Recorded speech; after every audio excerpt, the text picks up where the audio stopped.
Hello everyone. तो guys आज की वीडियो में हम लोग बात करने वाले हैं कि आप लोग कैसे बोर्ड एग्ज़ाम में फुल मार्क्स ऑब्टेन कर सकते हो। ठीक है, तो उसके लिए मैं आपको एक कंप्लीट स्ट्रैटेजी बताऊंगा। इस स्ट्रैटेजी को अगर आप लोगों ने अपना दिया तो डेफिनेटली आप लोग क्या करने वाले हो, अच्छा स्कोर करने वाले हो। ठीक है, देखो केमिस्ट्री का नाम सुनते ही आपका दिमाग घूम जाता है, ना रिएक्शन याद होती हैं, न्यूमेरिकल भी समझ नहीं आते, और अब एग्ज़ाम शुरू होने वाले हैं आपके, है ना। लेकिन देखो, ये बोर्ड एग्ज़ाम है, जीतने की स्टेज है ये, है ना। जो स्मार्ट स्ट्रैटेजी और सही टेक्निक समझेगा वही आपका फुल मार्क्स ले करके आएगा।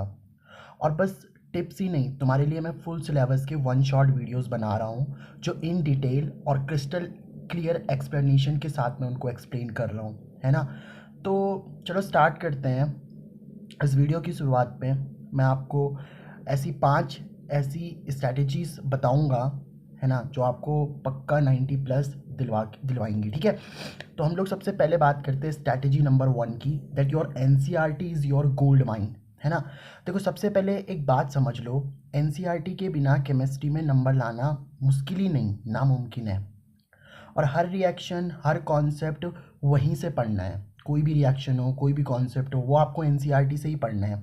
अब करना क्या है, देखो आपको 2-3 बातें जो फॉलो करनी है। सबसे पहले एनसीईआरटी की लाइन बाय लाइन आपको रीडिंग करनी है ना, लाइन बाय लाइन रीडिंग करनी है। और मेरे अगर आप लोग वन शॉट देखोगे तो उसमें मैंने क्या कर रखा है, भले ही वो आपको लगे वो छोटा वन शॉट है, लेकिन उस वन शॉट में इन डिटेल मैंने बातें कर रखी हैं। ठीक है, अच्छा, आपके बैक एक्सरसाइज के जो भी क्वेश्चंस हैं, आपके बैक एक्सरसाइज के जितने भी क्वेश्चंस हैं, है ना, उन सारे बैक एक्सरसाइज के एनसीईआरटी के क्वेश्चंस, उनकी भी आप लोगों को प्रैक्टिस करनी है। तो जो बैक एक्सरसाइज के क्वेश्चंस हैं और साथ ही में आपके जो इंटेक्स क्वेश्चन है, उनकी भी आपको क्या करके रखनी है, प्रैक्टिस करके रखनी है, ताकि आपकी जो एनसीईआरटी है वो बिल्कुल स्ट्रांग हो जाए, है ना। एकदम आपकी जो एनसीईआरटी है वो क्या हो जानी चाहिए, स्ट्रांग हो जानी चाहिए। और मैं अपने वीडियोस में आपको सारे लाइन बाय लाइन रीडिंग करवा दूंगा, बैक एक्सरसाइज के क्वेश्चंस आप लोगों के करवा दूंगा, इंडेक्स क्वेश्चन सब हो जाएंगे। ठीक है, अब स्ट्रैटेजी नंबर 2 क्या है आपके पास में, देखो अगर किसी भी एग्ज़ाम में फुल मार्क्स चाहिए ना, तो एक रास्ता है, पास्ट ईयर की जितने भी पेपर्स है, पास्ट ईयर पेपर्स, उन सारे पेपर्स को फोड़ दो। वो आपका 100% सक्सेस फॉर्मूला है ना। अब देखो होता क्या है, सीबीएसई जो 90% क्वेश्चन उठाता है ना, वो लगभग इन पास्ट ईयर पेपर से उठाता है, बस उनमें कुछ ट्विस्ट कर देता है। अब करना क्या है, देखो लास्ट जो भी आपके 10 इयर्स के क्वेश्चंस पेपर है ना, उन सारे 10 इयर्स के क्वेश्चंस पेपर को आपको क्या करना है, सॉल्व करना है। ठीक है, वो भी मैं आपको कराऊंगा, उसकी टेंशन नहीं लेनी है आपको। ठीक है, और अब ये देखो कि जो भी आप पेपर सॉल्व कर रहे हो, उस पेपर में अगर आपने कोई गलती करी है, तो जब आप नेक्स्ट पेपर दो ना, जब आप नेक्स्ट पेपर सॉल्व करो, तो ये सोचो कि उस नेक्स्ट पेपर में आपकी कम से कम गलतियाँ हों। ठीक है, तो ये आपकी स्ट्रैटेजी नंबर 2 हो गई। ठीक है, ये कर लेना, 90 प्लस तो आपके आने ही है। ठीक है, अब देखो स्ट्रैटेजी नंबर 3 पे हम लोग चलते हैं। ठीक है, देखो एग्ज़ाम के एक दिन पहले पूरा जो आपका सिलेबस है वो रिवाइज करना पॉसिबल नहीं है। जो स्मार्ट स्टूडेंट्स होते हैं ना, वो हर चैप्टर की 1 पेज समरी ज़रूर बनाते हैं, यानी कि जो आपके शॉर्ट नोट्स होते हैं ना, वो लास्ट मोमेंट के सेवियर होते हैं। लास्ट मोमेंट में जो अगर आपको बचना है, लास्ट मोमेंट में आपके जो शॉर्ट नोट्स आते हैं ना, वही काम में आते हैं। और मैंने अगर मैं आप वन शॉट देखना, मैं 2 वन शॉट डाल चुका हूँ, 2-3 डाल चुका हूँ इवन, सॉल्यूशन का और केमिकल काइनेटिक्स का भी मैंने वन शॉट डाला है। ठीक है, केमिकल काइनेटिक्स का, और इवन मैंने इलेक्ट्रोकेमिस्ट्री का पार्ट 1 भी डाल दिया। तो जब आप इन वन शॉट्स को देखोगे ना, तो उसमें आपको एक एक चीज़ इन डिटेल लगेगी, और मैंने बिल्कुल नोट्स एकदम अच्छे से नोट्स बना रखे हैं। तो अगर आपके जो शॉर्ट नोट्स होते हैं वो लास्ट मोमेंट के सेवियर होते हैं आपके। ठीक है, अब देखो एक बात और है हमारे पास में, कि अगर हम बात करते हैं यहाँ पे स्ट्रैटेजी नंबर 4 की, तो देखो बोर्ड एग्ज़ाम आपके पास में जब आता है ना, तो बोर्ड एग्ज़ाम में सबसे इम्पॉर्टेंट होता है टाइम मैनेजमेंट, है ना। टाइम मैनेजमेंट क्या होता है, टाइम मैनेजमेंट अगर आपने सीख लिया ना, तो एग्ज़ाम में आप विनर हो जाओगे। क्योंकि देखो मैक्सिमम स्टूडेंट क्या बोलते हैं कि यार हमें टाइम ही नहीं मिलता, मतलब टाइम ही उनका सेव नहीं रह पाता। क्योंकि वो क्या करते हैं, वो टाइम को इतना यूटिलाइज़ नहीं कर पाते, सही तरीके से यूटिलाइज़ नहीं कर पाते हैं, और सही तरीके से यूटिलाइज़ ना करने की वजह से उनका जो मैक्सिमम पेपर रहता है वो छूट जाता है। तो आपको जो टाइम मैनेजमेंट है ना, टाइम मैनेजमेंट आपको एग्ज़ाम विनर बनाएगा। अब देखो आपको करना क्या है, जो पहले के 15 मिनट है ना, उसमें आपको पेपर को बिल्कुल शांति से पढ़ो, उसके बाद 1 आवर में जो शॉर्ट क्वेश्चंस है उन पे आप लोग फुल स्पीड लगाओ। फिर अगले नेक्स्ट आवर में आपको क्या करना है, लॉन्ग क्वेश्चंस और न्यूमेरिकल्स को शुरू कर दो।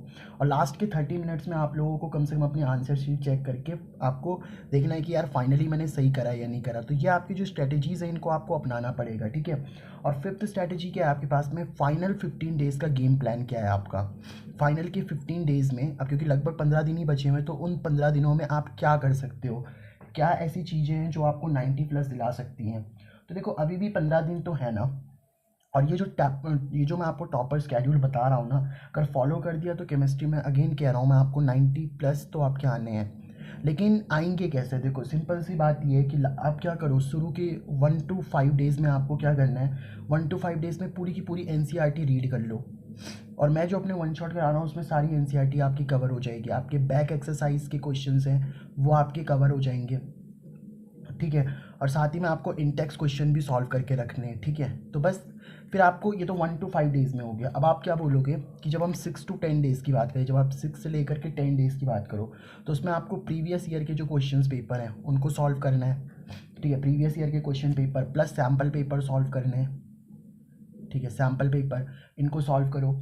फिर अगर हम बात करें 11 से लेकर के जो आपका 14 मतलब 11 से लेकर के आप बोल सकते हो कि 11-13 के बीच में आपको क्या करना होगा, आप शॉर्ट नोट्स बना करके, बिल्कुल शॉर्ट नोट्स का बना करके, जो मैंने नोट्स मैं आपको पढ़ा ही रहा हूँ, नोट्स से ही पढ़ाता हूँ मैं आपको, तो उनका रिवीजन कर लो।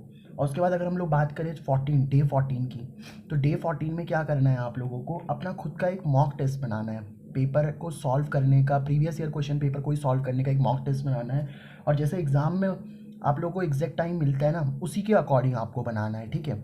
और जो आपका 15 डे होगा, अब इतनी दिन तो पढ़ाई कर ही लेना, तो थोड़ा बहुत चिल कर लेना, टेंशन मत लेनी है ज़्यादा, है ना, टेंशन नहीं लेनी बिल्कुल भी।